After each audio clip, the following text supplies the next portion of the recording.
Good evening, everyone. My name's Lisa Featherstone. I'm the Head of School of Historical and Philosophical Inquiry, and I'm delighted that you could join us all tonight. Before we begin, I'd like to acknowledge that we stand on the country of the Yagara and Turrbal people, and to acknowledge all Aboriginal and Torres Strait Islander people in the room. And here on the banks of the Maiwar, this has always been a place of teaching and learning.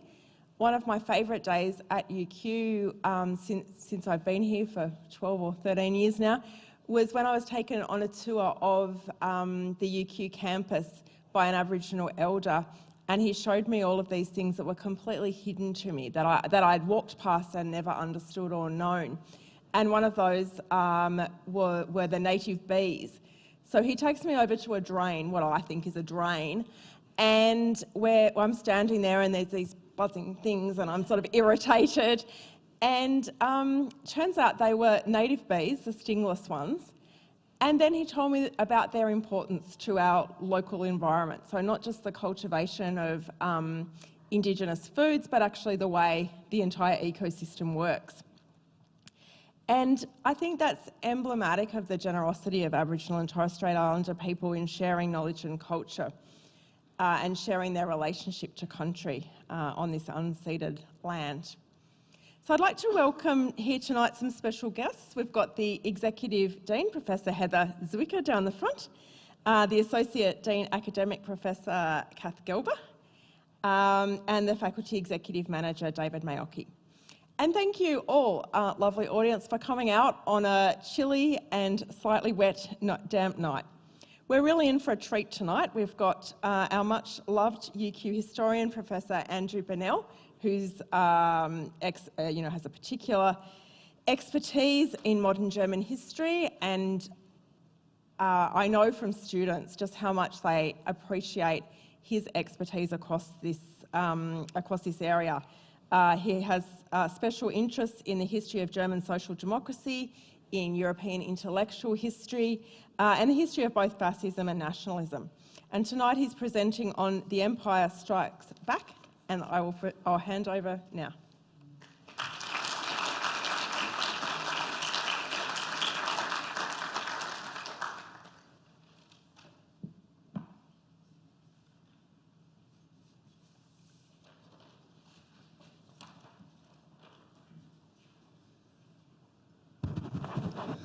So I'd like to thank Lisa for that very kind introduction, and I'd also like to join in acknowledging the traditional owners and custodians, the Yagara and Turrbal peoples, and pay respects to all elders past, present and future. Okay. Thanks, Bron. And thanks to Bron for all her hard work. So I'm going to start off in Germany and go a few other places. This lecture returns to a theme that I wrote about a little over 20 years ago. In 2004, my colleague Martin Crotty and I published a review article on the controversy around attempts to deny or minimise the history of frontier massacres in Australia. We were subsequently invited to contribute to a special issue of the Annals of the American Academy of Political Science on the politics of history in comparative perspective. If the so-called wind shuttle controversy has not survived its protagonist, or the last reader of Quadrant magazine for that matter, history wars have never gone away. Indeed, they have mutated, taking on stranger forms all the time. This lecture attempts some reflections on an international level, focusing on the theme of the afterlives of empires. My starting point for this lecture is the construction of a fake Schloss or palace in the middle of Berlin, to be more precise, of a replica of 3 of the 4 facades of the old city palace that was heavily damaged by bombing in 1943, further damaged in the Battle of Berlin in 1945, and then finally blown up by the fledgling German Democratic Republic, or East Germany, in 1950. In the good old days before the COVID pandemic, when we had regular study leave, I was able to watch at roughly 3 yearly intervals as the old East German Palace of the Republic, housing the Volkskammer, the Parliament, these are my photos unless otherwise credited, was firstly gutted and then demolished, and then after experiments with canvas mock-ups and bits of the facade of the Schloss, the strange act of architectural and historical restoration proceeded. Some colleagues have heard my critical thoughts on this reconstruction project in a paper I gave in 2019. In fact, when a fire broke out in the nearly completed building in April 2020, one of my PhD students emailed me to say he hoped that I had a good alibi. I did, of course. It was April 2020. No one was going anywhere. And can I just say, PhD students are one of the best bits of this job, and it's good to see a few past and present PhD students here tonight.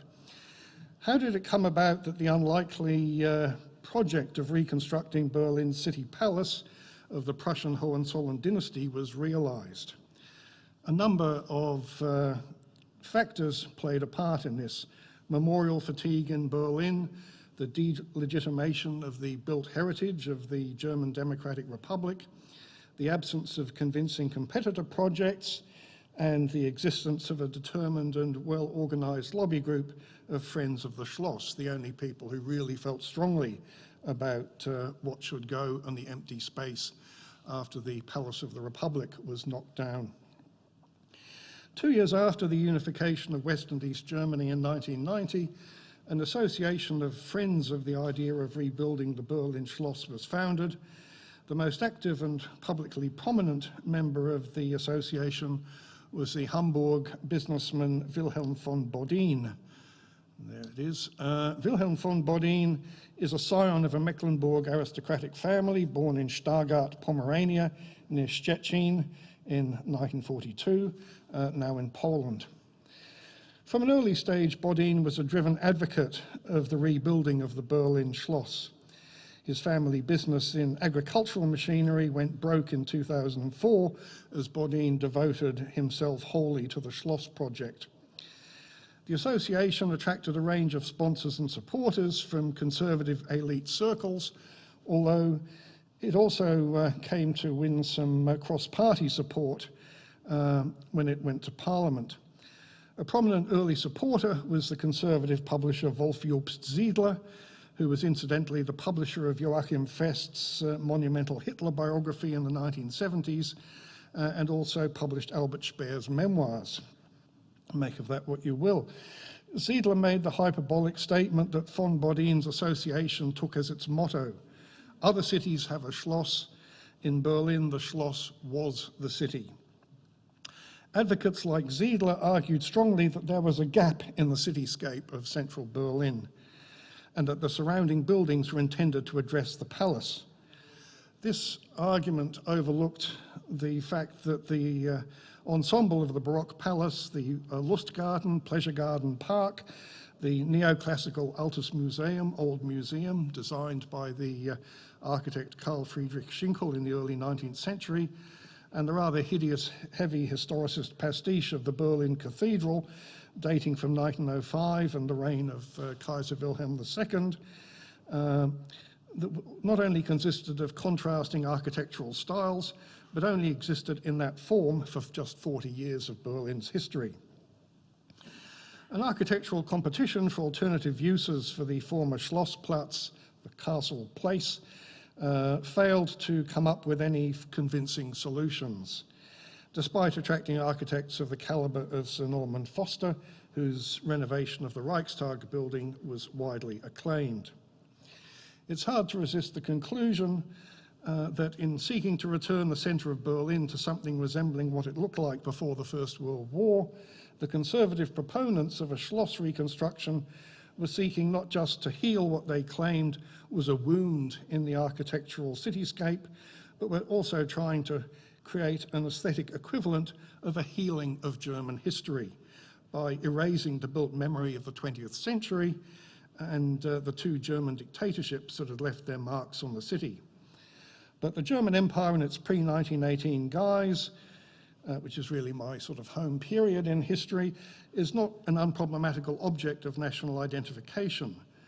Not only was it characterised by deep class divisions and the dominance of stubbornly anti-democratic elites, its legacy as a colonial power is increasingly subject to critical scrutiny by historians and civil society groups.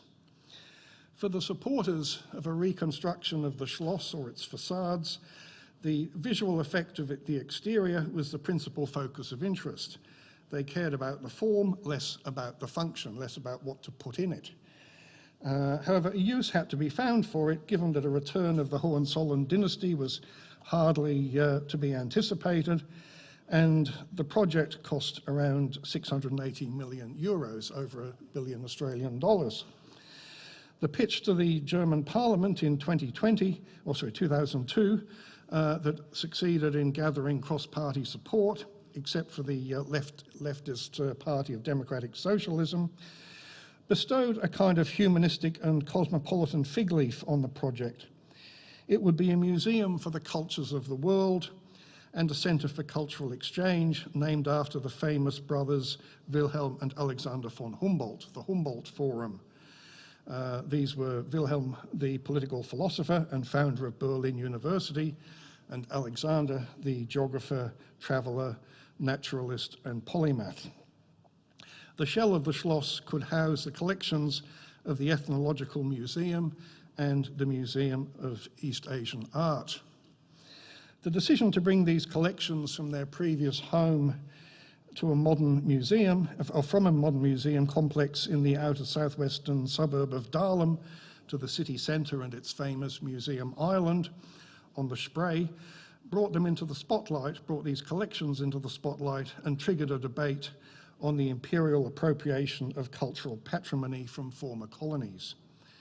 The debate soon overshadowed the debate over the building itself and Berlin's built heritage. Not all of these collections were stolen from former German colonies, but many of them were, including most of the South Pacific and New Guinea collections. In 2021, the German historian and seasoned controversialist Götz Ali, better known for his work on the history of the Holocaust and the Nazi regime, took aim at the history of the Humboldt Forum. The history of the Humboldt Forum showpiece, a 15-metre outrigger canoe from the Bismarck archipelago in former German New Guinea, so on the cover illustration.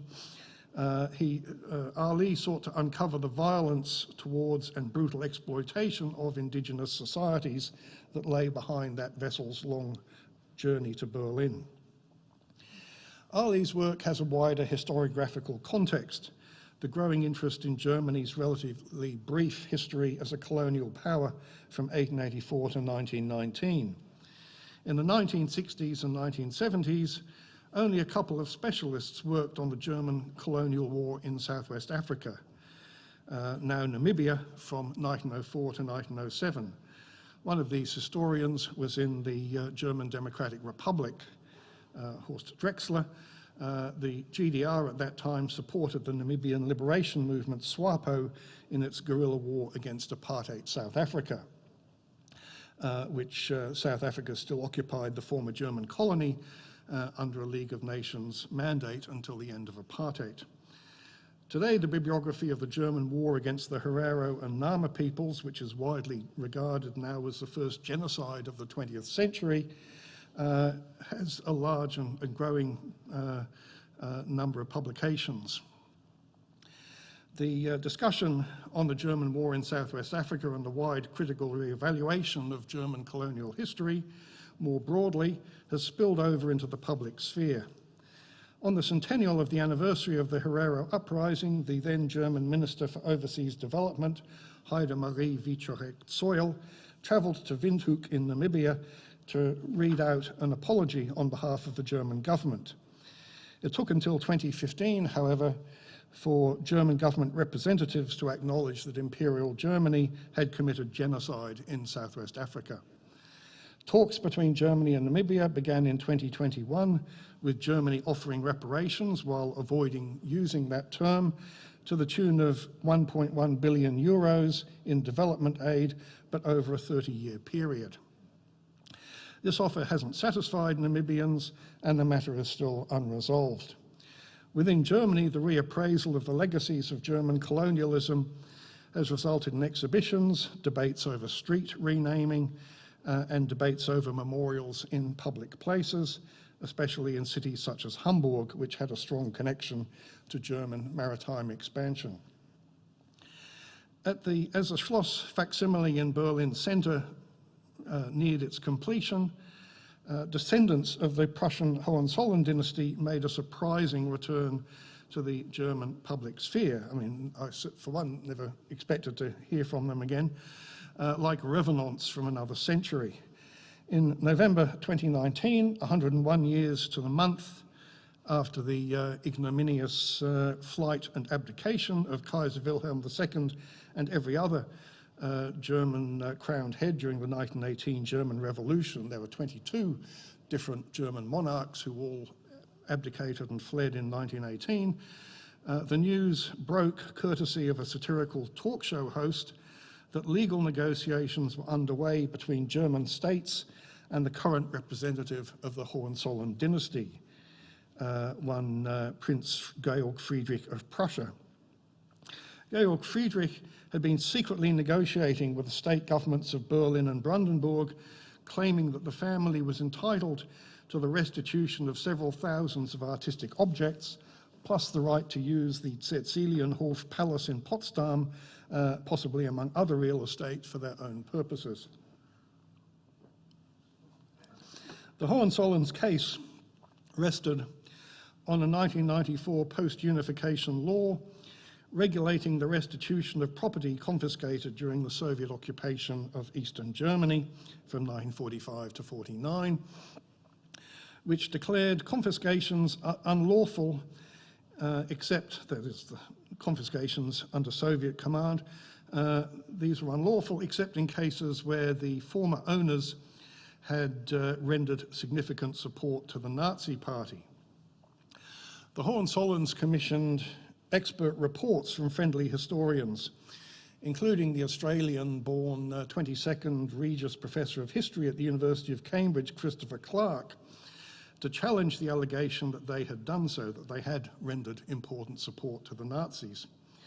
Clark didn't deny that Crown Prince Wilhelm, the then head of the family in Germany, had harboured pro-Nazi sympathies, but played down their significance in helping Hitler to come to power in a deal with members of Germany's conservative elites. Two other historians, Peter Brandt, son of the former Social Democratic Chancellor of Germany, Willy Brandt. I used to see Peter Brandt around the Technical University Berlin when I was studying there in the 80s, and Stefan Malinowski wrote competing expert reports, competing with the Clark report and two others. Malinowski, who had previously published a highly regarded research monograph on the relationship between the Nazis and the German aristocracy, expanded his report into a 700-page book. There it is, 700-page book, which described in great detail how useful Crown Prince Wilhelm had been in winning over conservatives to the Nazis. Not to mention Wilhelm's brother, Prince August Wilhelm, who was actually a Gruppenführer or general in Hitler's SA, the brown-shirted stormtroopers, whose biography had been written by another historian, Lothar Machtan, in 2006.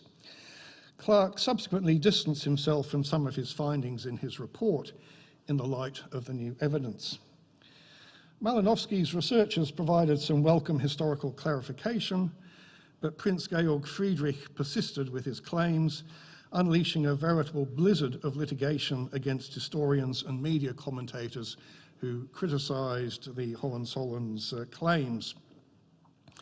In June 2021, the German Historians Association responded by creating a wiki on their website, which assembled a comprehensive documentation of over 200 legal actions and injunctions brought by the Hohenzollerns against their critics.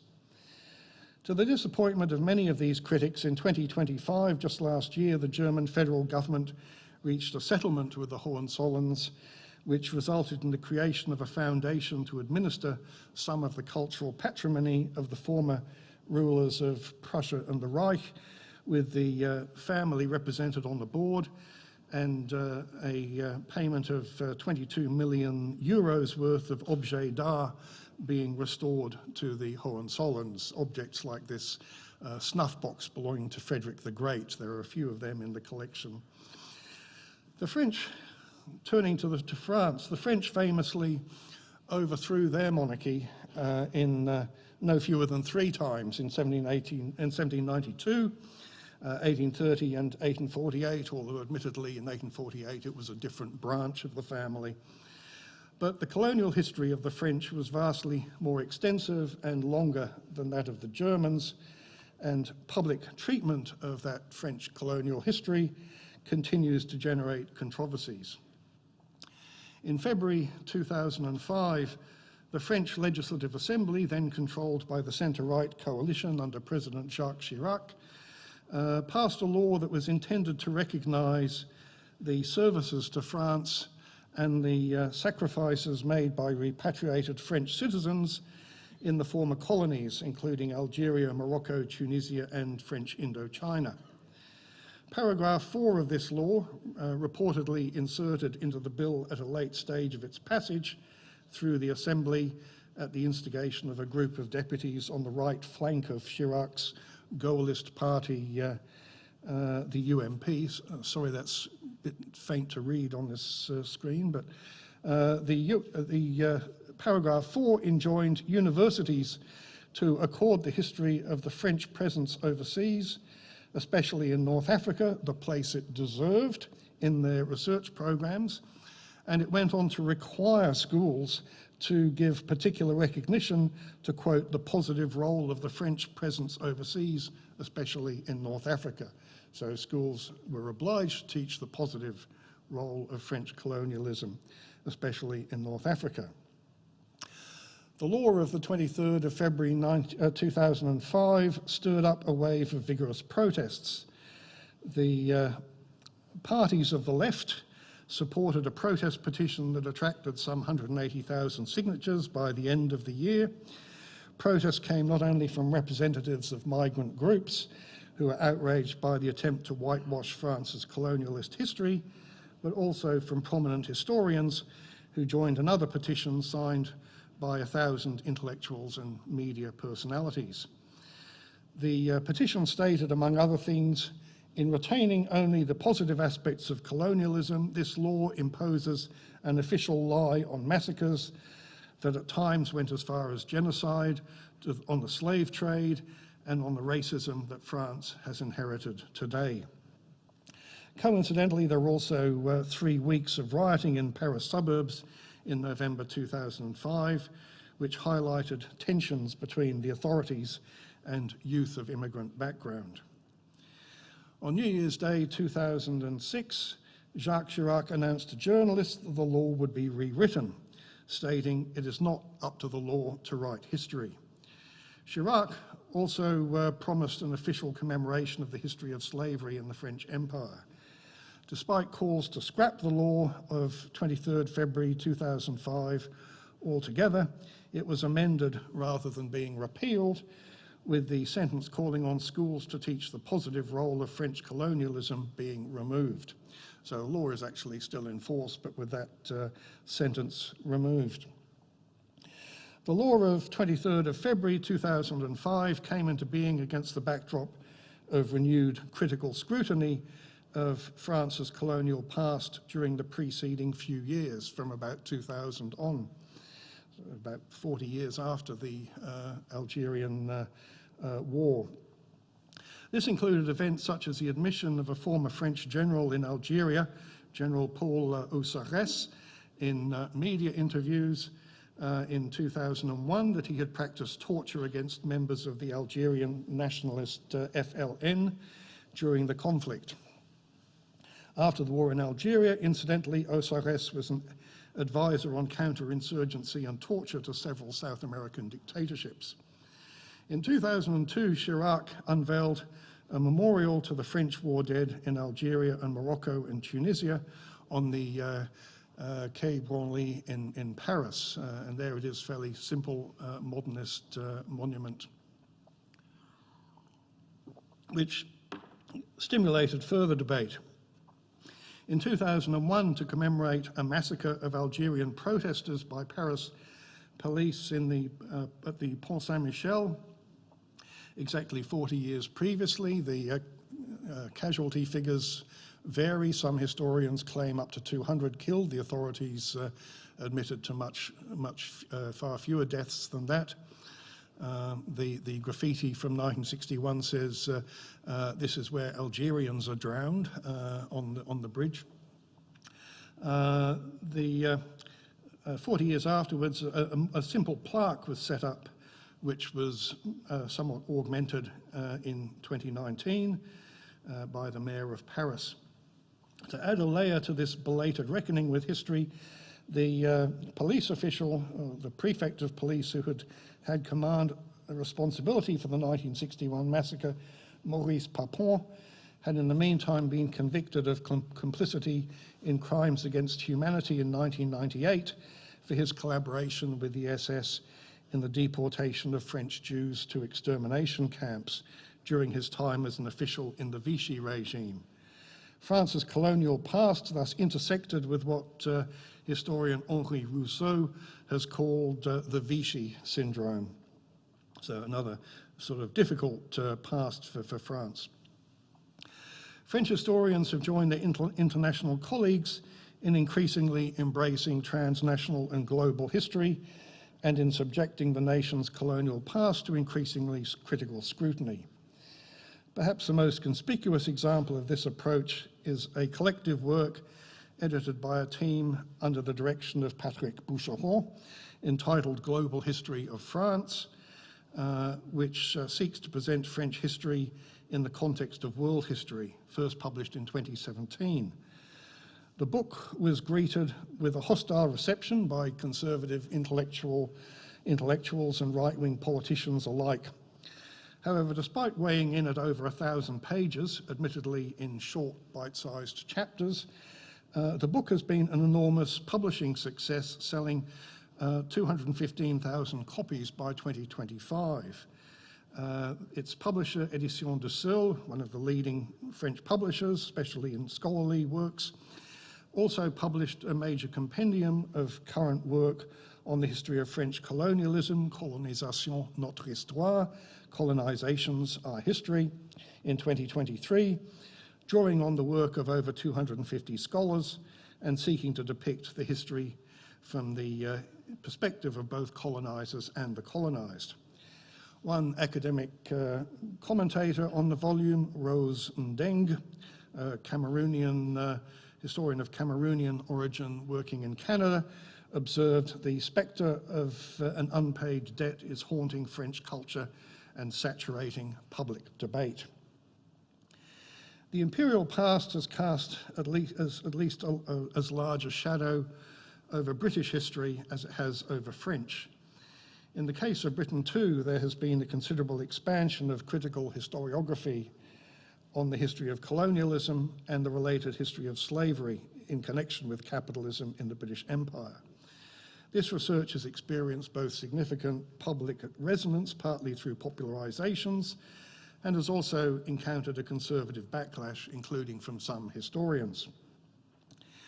Recent works of synthesis, like Carolyn Elkins' 2022 Legacy of Violence, A History of the British Empire, and Alan Lester's The Truth About Empire, an edited collection from 2024, are aimed at a broad reading public, but they draw on many years of specialised research. For example, in 2005, both Elkins from Harvard and David Anderson from Warwick University published monographs that revealed hitherto unknown and indeed suppressed details about the methods used by the British against the Mau Mau insurgency in Kenya in the 1950s, including torture and the killing of detainees. Elkins documented the systematic destruction of incriminating records by British colonial officials and discovered some records that had secretly been retained, but not in the official archives. In 2012-2013, the research of Elkins, Anderson and another colleague enabled surviving former torture victims from Kenya to succeed in suing the British government for damages. A topic closely related to British imperial history is the relationship between slavery and the rise of capitalism in the empire. The path-breaking work on this was by the Trinidadian historian, later Prime Minister of Trinidad and Tobago, Eric Williams, who struggled to get his 1938 Oxford dissertation on the topic published in the United Kingdom. Didn't receive much assistance on this from his PhD supervisor. The book version was republished in the USA in 2021 and as a Penguin Classic in the UK in 2022, when it met with enormous interest and a far more positive reception from academia than Williams had enjoyed in pre-war Oxford. Older criticisms of Williams' emphasis on the contribution of slavery to the British economy in the age of the Industrial Revolution had chosen a very narrow focus on the direct returns of the slave trade itself or the profitability of specific plantations.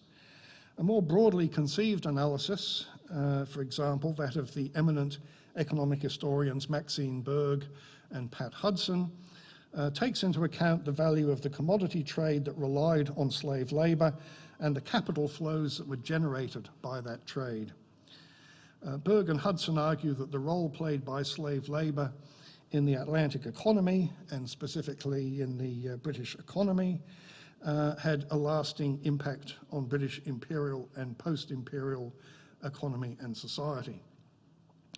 They also point to the ways in which the abolition of slavery under the Slavery Abolition Act of 1833 resulted in a massive and long-lasting transfer of wealth from the British state to slaveholders. The £20 million compensation bill in 1834 would, they argue, equate to £128 billion today if it were measured as a proportion of GDP. Other scholars have tracked how capital generated by direct or, sorry, I just missed a line. Remarkably, the British government only finished paying off their debt to slaveholders in the form of redeeming undated government bonds that combined a number of historical government liabilities in 2015. So in a way, even if it's an impersonal form of liquidating government bonds, the British state was still paying off the slaveholders until 10 years ago. Other scholars have tracked how capital generated by direct or indirect investment in the slave trade or slave labour helped to fuel the development of merchant capital, generating significant multiplier effects and establishing families with investments in the West Indies as part of a merchant elite in Britain's trading cities. Stephen Mullen's work on Glasgow's sugar aristocracy is a notable case study of this, how the sort of dominant merchant elite families in Glasgow derived much of their wealth and position from the products of the colonial trade which were produced by slave labour.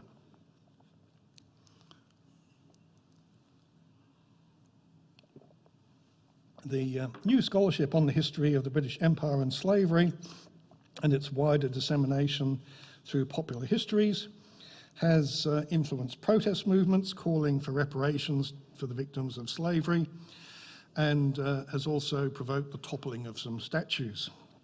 It's also encountered a backlash, notably through a group of historians affiliated with the History Reclaimed project and website founded by Robert Toombs, a distinguished historian of modern France turned Brexiteer and culture wars protagonist. The History Reclaimed website also features other conservative historians and intellectuals, such as Andrew Roberts, among other names. While History Reclaimed states that it decries the, quote, the abuse of history for political purposes, its own interventions are eminently political and ideological, with an implicit view that history should serve patriotic identification with the nation state and the stability of the current social and gender order. There can be no objection to subjecting new advances in historiography to the most rigorous scholarly critique, but the intervention of members of History Reclaimed and some of their Australian counterparts in the Australian Ramsay Centre, which is affiliated with it, can tip over into obscurantism and McCarthyite policing of curricula. A particularly egregious case of backlash against advances in historical knowledge, along with extraordinary attacks on scientific and even health research and medical research, has been occurring, of course, in the United States under the Trump administration. And I don't have enough time to go into all of the aspects of this in the time remaining. But the removal of funding from any research that mentions terms such as gender or words associated with diversity, equity and inclusion, or the Voting Rights Act, has accompanied open assaults on academic freedom and the autonomy of universities. The National Endowment for the Humanities was gutted, with over 1,400 grants cancelled in April 2025, an act that a court has just ruled to have been unconstitutional, but the researchers sort of haven't seen the money yet from those grants. In January 2026, a presidential executive order resulted in the removal of displays depicting the history of slavery and George Washington's relations with the slaves he owned from the President's House in Philadelphia, seen here. An open-air museum on the site of the house used by Presidents Washington and John Adams from 1780 to 1790, when Philadelphia was the seat of government of the United States. It moved to Washington DC after that. A judge subsequently ordered the restoration of the slavery exhibits, but the issue is still under dispute in the courts. On 27th of April this year, the American Historical Association, AHA, the peak body representing historians in the US, filed an amicus brief, so a brief from friends of the court, in the US Third Circuit Appeals Court in the city of Philadelphia against the appeal challenging the previous court's decision against the removal of the slavery exhibits, an appeal having been lodged by the Secretary of the Department of the Interior and the Director of the National Park Service. The AHA, incidentally, was also a party in the court challenge to the mass cancellation of NEH grants. In the words of the AHA, this case is about the federal government's power to control public access to historical knowledge about the nation's past. The AHA stated further, historians have documented how acts of government censorship of history in other countries during the 20th and 21st centuries offer a cautionary tale as to how such practice can undermine the transparency and openness to rational inquiry that are vital to democracy. For democracy to thrive, people must be freely able to examine and learn from their full, unvarnished national past. As I said, there's insufficient time left here tonight to go over the ways in which the last 2 to 3 decades have seen an expansion in historians' knowledge and understanding of the processes of the dispossession of Native American peoples, the extent to which the question of slavery and its manifold legacies have permeated American life, and the history of US imperialism abroad. There's been vast additions to knowledge in these areas over the past few decades. As the American empire enters deeply into its Caligula phase, the backlash against this kind of knowledge has taken bluntly authoritarian forms. Disagreements over the interpretation of history are intrinsic to the life of the discipline. The great Dutch historian Peter Hale once said that history is an argument without end, and that's one of my favourite historians' quotations. However, once history gets into the realm of history wars, the differences can become less productive of further scholarly understanding and more affected by political forces outside the scholarly realm. In his untimely meditations, Friedrich Nietzsche divided ways of thinking about history into 3 types: the monumental, the antiquarian, and the critical. I don't want to follow Nietzsche too closely because he's very unkind about historians, and his conclusions about the value of the historical enterprise were ultimately very uncomplimentary to us. But there's some value in his distinctions. Those who prefer their history to commemorate the great deeds of great men, and it's usually men, may look down on the mere antiquarians, and they may resent the apparent negativity of the critical historians who are often seeking to rectify something that troubles them. Another concept from Nietzsche, from his aphoristic volume Beyond Good and Evil, may also be relevant today: the idea of a will to ignorance. The expansion of knowledge about the past is often being confronted by a determined will to ignorance, an effort to keep hold of simplicity and to keep hold of belief in what has been handed down to us. The history of the 20th and early 21st century suggests that advances in knowledge can temporarily be resisted and even suppressed, but not indefinitely. Recent history also shows, and I refer to the ways in which sort of historians' organisations have organised to resist the attacks on new knowledge in Germany, in Britain and France and in the US. So the recent history also shows that in ways Nietzsche may not have recognised, historians outside of the monumental and antiquarian schools of history can be called upon to play the role of truth tellers. Whether they do so is up to them. Thank you.